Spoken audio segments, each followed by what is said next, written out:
Vamos fazer contato com o advogado, doutor em ciência política, integrante do Instituto dos Advogados Brasileiros, Jorge Rubem Folena de Oliveira. Bom dia, Folena. Bom dia, Glauco. Bom dia, senhores ouvintes. Folena, ontem nós tivemos uma matéria da Folha de São Paulo revelando que o senador Flávio Bolsonaro acabou repassando R$ 500 mil do fundo público partidário a um advogado que é investigado no caso Queiroz. Tivemos aí também no fim de semana outra matéria, uma entrevista na qual o empresário Paulo Marinho, suplente de Flávio Bolsonaro, também revelou ali que a Polícia Federal teria vazado informações a respeito de uma investigação em andamento e depois até mesmo adiado uma operação para não atrapalhar a eleição de Jair Bolsonaro. Como é que você vê todos esses fatos vindo à tona em meio a uma crise política e também uma crise sanitária pela qual passa o Brasil? Glauco, eu vejo com muita atenção. Isso que está acontecendo, essas revelações, né, elas exigem um aprofundamento da investigação criminal, né, no sentido de apurar efetivamente tudo isso. É muito grave, porque se as revelações, que parece que todas confirmam que são positivas, porque o Paulo Marinho, que é o suplente do Flávio Bolsonaro, não iria fazer uma manifestação, uma declaração como ele fez, né, convocando a Folha de São Paulo para uma entrevista, dizendo dia, hora, lugar, onde as pessoas podem ser encontradas, quem são as pessoas envolvidas, se ele não tivesse embasamento. Então, ele tem embasamento para isso. Então, está tudo sendo encaminhado. Então, isso tem que ser aprofundado sobre o aspecto criminal, mas, principalmente, Glauco, isso vem revelar que as eleições de 2018 foram fraudadas. É mais uma confirmação. E, nesse ponto, gostaria de ressaltar a necessidade, né, do Tribunal Superior Eleitoral se posicionar a respeito dos pedidos de impugnação da chapa Jair Bolsonaro e Hamilton Mourão. Porque, com essa situação revelada pelo Paulo Marinho, né, fica muito claro que a eleição, o segundo turno da eleição de 2018, sofreu uma forte influência por ação da Polícia Federal, ao não fazer a investigação, ao não levar adiante, permitindo que Flávio Bolsonaro e seu pai, né, que tinham 2 assessores diretamente ligados a ele, pudessem demiti-los, né, do cargo. Quer dizer, isso não veio à tona durante o processo eleitoral. Então, nós já tivemos antes, né, a situação de Sérgio Moro divulgando, né, uma delação, né, que eu diria sem nenhum embasamento, de Palocci, que teve influência forte no processo eleitoral contra o candidato do Partido dos Trabalhadores, e agora nós temos mais uma constatação. Essa constatação, a revelação de Paulo Marinho. Então, mais do que nunca, independente da questão criminal, que tem que ser aprofundada, que tem que ser investigada, né, é importante que o Superior Tribunal Eleitoral dê prosseguimento nas impugnações da chapa Jair Bolsonaro e Hamilton Mourão. Porque é inconcebível, está muito claro que essa eleição eleitoral da presidência da República de 2018 teve toda uma situação fraudulenta, seja por notícias falsas reveladas posteriormente, até mesmo pela própria empresa do WhatsApp, que disse, né, que no Brasil houve uma influência muito grande por parte, né, dessas notícias propagadas de forma falsa pela rede mundial de computadores. Isso tem uma disparidade de força durante o processo eleitoral. Nós temos a revelação, né, inclusive confirmada, né, por Sérgio Moro e por Jair Bolsonaro, na saída de Sérgio Moro, em que eles se encontraram, né, antes da eleição, né, eu considero isso até como uma autodelação, confissão de Sérgio Moro e de Jair Bolsonaro, o que fica claro o envolvimento de Sérgio Moro, né, com o Bolsonaro dentro do processo eleitoral, inclusive no afastamento do presidente Lula da disputa eleitoral, né, e temos agora a revelação de Paulo Marinho, né, com relação à questão do segundo turno. Então, muito mais do que a questão criminal, que tem que ser, né, volto a destacar isso, que tem que ser aprofundada e apurada as responsabilidades e a punição ao final do processo, é também retomarmos a questão dessa impugnação da chapa Jair Bolsonaro e Mourão, e exigir novas eleições. Novas eleições. Porque o que está acontecendo no Brasil hoje, infelizmente, né, a Covid-19, nessa pandemia, ela vem revelar um país que, fruto, né, de um governo, nós temos uma pandemia e temos um governo, consequência de uma forte fraude eleitoral que tem que ser julgada pelo TSE, com problemas gravíssimos para o povo brasileiro, né, por falta de gestão, por falta de criando conflitos federativos com governadores. Então, nós estamos em uma situação muito grave, Glauco, e mais do que nunca, agora nós temos que exigir essa apuração, não tem que ficar com essa coisa que alguns aí do centro e da direita, né, como presidente da Câmara até então, não podemos aprofundar a crise política. É questão de aprofundar ou não a crise política. São fatos que revelam uma incapacidade dessas pessoas continuarem à frente do governo do Brasil, porque foram pessoas que foram construídas, né, para chegar ao poder de uma forma duvidosa, completamente duvidosa, como está sendo tudo revelado, e que está levando o país a uma verdadeira tragédia. Uma tragédia social, econômica, moral e também no concerto das nações, Glauco. E nesse caso, né, Folena, quando você cita, por exemplo, a questão da liberação da delação do Palocci, né, por parte do juiz Sérgio Moro, do então juiz Sérgio Moro, a gente teve também a questão do impedimento da candidatura do ex-presidente Lula pelo TSE, tivemos aí provavelmente, né, tudo indica um vazamento por parte da Polícia Federal, até mesmo um adiamento de uma operação para não interferir ali na eleição. A gente vê são instituições que estão envolvidas nisso, né? A Polícia Federal, o nosso Judiciário, o Ministério Público. Essa apuração é importante também até para preservar essas instituições, senão nós vamos ficar desacreditadas diante da sociedade. Perfeitamente, Glauco. Eu queria destacar também nisso, Glauco, né, a pressão que foi feita pelo, na época, comandante, né, do Exército Brasileiro, né, o Vilas Boas, que faz parte do governo Bolsonaro, integra o governo Bolsonaro, com relação ao julgamento do habeas corpus do presidente Lula, né, no Supremo Tribunal Federal, que na véspera do julgamento ele me faz um Twitter, né, à noite, de uma forma ameaçadora contra o tribunal. Inclusive levou o ministro Celso de Mello, na época do julgamento, na hora de proferir seu voto, né, tentar rechaçar, né, aquela postura inadequada de um servidor público. Ele, quando estava, isso é importante destacar, quando Vilas Boas, né, o general Vilas Boas, fez aquela manifestação, ele não só fez como militar, ele também era um servidor público, ele tinha que saber o limite da responsabilidade dele. Então, não basta ficar fazendo acusações contra o presidente Lula, contra o Partido dos Trabalhadores, contra a esquerda. Essas pessoas têm que ter um comportamento republicano. Eles falam que querem uma república, mas não atuam de uma forma republicana. Então, quando você tem a Polícia Federal, né, que tem que ser apurado isso, e é fácil apurar, Cláudio, porque o suplente do Flávio Bolsonaro disse que houve um encontro na porta da Polícia Federal. E a porta da Superintendência da Polícia Federal do Rio de Janeiro, o que mais tem é câmera.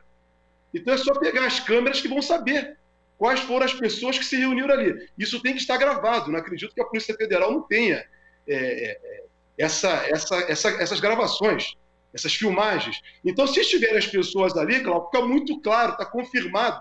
Isso não é uma delação, isso é um testemunho que está sendo prestado, né, pelo Paulo Marinho, até então, à imprensa, mas que agora tem que ser confirmado dentro de um inquérito policial e depois ratificado judicialmente. Isso é muito sério.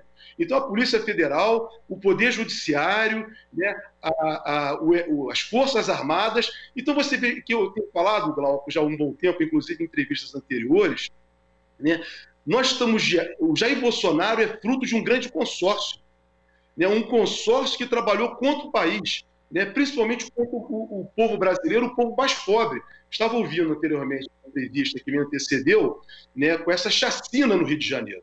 É mais uma criança que morre. Então, na verdade, a ação desses grupos, né, são ações, né, que se uniram contra os interesses da população, né, do povo brasileiro, da maioria do povo brasileiro, do povo nordestino, do povo que vive na favela, nas grandes cidades. Então, esse consórcio, né, formado não vou dizer todos os empresários, mas alguns empresários, né, sem interesse nacional mais efetivo, os grandes meios de comunicação, por uma grande parcela do Poder Judiciário, da Lava Jato, que trabalhou contra o Brasil e contra os empregos dos brasileiros. Né? Então, e mais pastores neopentecostais né? É o que nós estamos vendo, que é Jair Bolsonaro. Jair Bolsonaro é incapaz de governar o Brasil. Nós estamos 1 ano e 4 meses, não tem uma ação efetiva, uma ação desse governo. Toda vez que eu dou uma conselho a vocês, eu sempre procuro destacar isso. Jair Bolsonaro, em 1 ano e 4 meses, não fez uma ação efetiva de governo em favor do Brasil. Nenhuma. Não tem nada de concreto. O Paulo Guedes trabalha sistematicamente contra os interesses da economia brasileira, contra os interesses do trabalhador brasileiro. Ele não trabalha sequer em favor dos empresários do Brasil. Nós tivemos uma desindustrialização que vem desde o governo do Temer, tem que ser dito isso, né, mas reforçado pelas ações de Paulo Guedes. Então é isso que é o governo Bolsonaro. É um fruto de um consórcio que trabalhou contra os interesses da nossa população. Então nós vemos essas instituições, agora tem que dar resposta, Glauco. Por quê? Não basta o Supremo Tribunal Federal, né, falar em republicanismo. Ele tem que anular o processo do presidente Lula, porque já está muito claro a suspeição de Sérgio Moro diante da própria declaração dele. O Tribunal Superior Eleitoral tem que julgar imediatamente a impugnação da chapa Jair Bolsonaro e Mourão, e ao final concluir, porque como tudo está se revelando, que houve uma fraude no processo eleitoral, e exigir e ser declarado afastamento dessa chapa e convocar novas eleições. É isso que nós queremos. O Brasil tem que renascer. Essa pandemia, né, que é muito séria, né, ontem nós tivemos 1.179 pessoas mortas. Né, o Brasil está chegando quase a 300, hoje vai chegar provavelmente, infelizmente, a 300 mil infectados. Então, isso é muito sério, quer dizer, nós não temos um governo, na verdade, que trabalhe para nós. Nós temos um governo com um claro viés fascista, porque é um governo que não tem compromisso com a vida. Não adianta querer esconder isso. Nem eles escondem isso, eles manifestam isso. Eles não estão em defesa da vida, eles estão em defesa da morte. Não pode um presidente falar, morrer as pessoas e dizer, e daí? Quer dizer, isso não é uma postura de um democrata, isso é a postura de um fascista, de uma pessoa que trabalha sistematicamente contra a democracia e contra as instituições. Então, essas instituições que no passado recente, atuaram de uma forma muito infeliz contra a democracia do Brasil, contra a democracia, gerando esse Estado, agora tem que dar uma resposta, Glauco. Tem que dar uma resposta, porque o fascismo está cada vez mais forte e nós temos que garantir a democracia. Por isso a necessidade de uma união efetiva, Glauco, contra o fascismo. Folena, a gente chama agora a Marilu Cabanhas. Oi, Marilu. Oi, Glauco. Olá, Folena, bom dia. Bom dia, Marilu, como está? Tudo certo.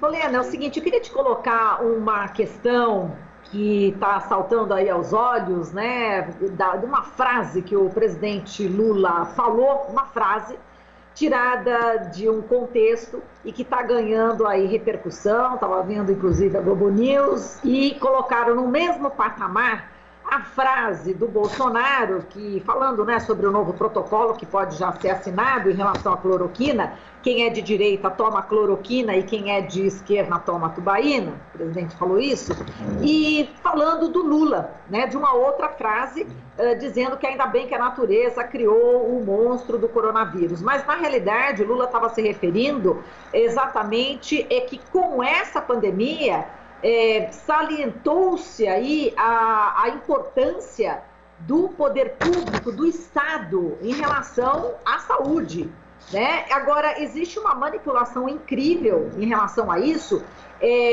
enfim, pode ter sido até infeliz, falando ainda bem, só que no contexto dá para entender o que o presidente Lula, o ex-presidente Lula estava querendo dizer. Como é que você vê também, se colocar nesse mesmo patamar, o Bolsonaro e Lula?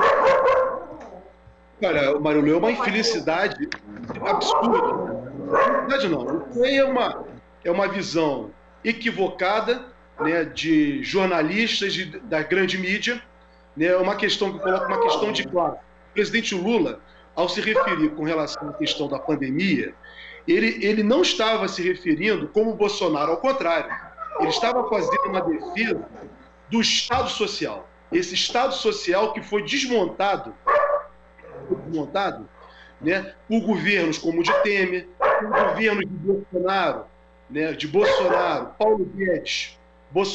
Paulo Guedes e Sérgio Moro.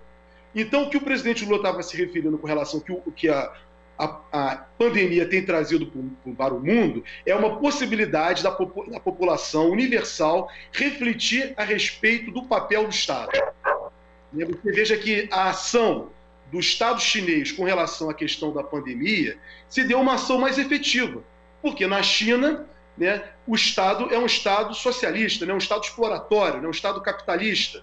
Então, o Estado chinês pôde atuar de uma forma preventiva, de uma forma de tal modo que pudesse imediatamente controlar, né, a expansão da pandemia. Veja que a China tem 1 bilhão e 300 milhões de habitantes.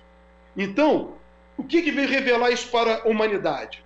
Que ações efetivas, governos que têm preocupação com o povo, preocupação com o seu país, tá? São governos que têm, de fato, condições de gerar uma nova visão, né? Uma visão transformadora, uma visão social, uma visão justa. Estamos falando de justiça. É nesse ponto que eu vejo que a fala do presidente Lula vem colocar. Quer dizer, ele usa a figura de linguagem do coronavírus para revelar que precisamos de mais Estado, precisamos de proteção. O papel de um governo, Marilu e senhores ouvintes, internautas, né, é que o papel de um governo é proteger o povo, não é maltratar o povo. E o que nós temos visto no governo do Brasil e nos governos de política neoliberal, como o governo dos Estados Unidos da América do Norte, como estava também, até bem pouco tempo se manifestando, o primeiro-ministro inglês, eram governos que trabalhavam contra a maioria do povo. Eram governos que estão a serviço exclusivamente do capital. Essa semana, Marilu, semana passada, nós ouvimos naquela ação do Bolsonaro com empresários, um dos assessores de Bolsonaro manifestar: não, esse governo é o governo dos empresários. Quer dizer, é um governo da minoria. É um governo que está para explorar a massa dos trabalhadores. É assim quando a gente vê o massacre na periferia, como vimos em São Paulo recentemente, no baile funk, em que a polícia entrou e matou as crianças, matou os jovens, como vimos ontem sucessivamente aqui no Rio de Janeiro. Então, quer dizer, são governos que trabalham para explorar. Não são governos que estão preocupados com a maioria da população. Então, é nesse sentido que o presidente Lula está alertando governadores que, durante essa pandemia, têm atuado, utilizado o aparato do Estado, utilizado o aparato estatal, para proteger a população, são governadores que estão fazendo certo, independente da convicção ideológica deles. Tem governadores que defendem privatização, como é o caso do governador de São Paulo. Espero que ele reflita, depois de tudo isso, que não dá para continuar com as privatizações. Que não dá para continuar com as privatizações. O governador aqui do Rio de Janeiro, o Wilson Witzel, eu sou do Rio de Janeiro, quer fazer a privatização da Companhia Estadual de Águas, a SEDAI. Isso vai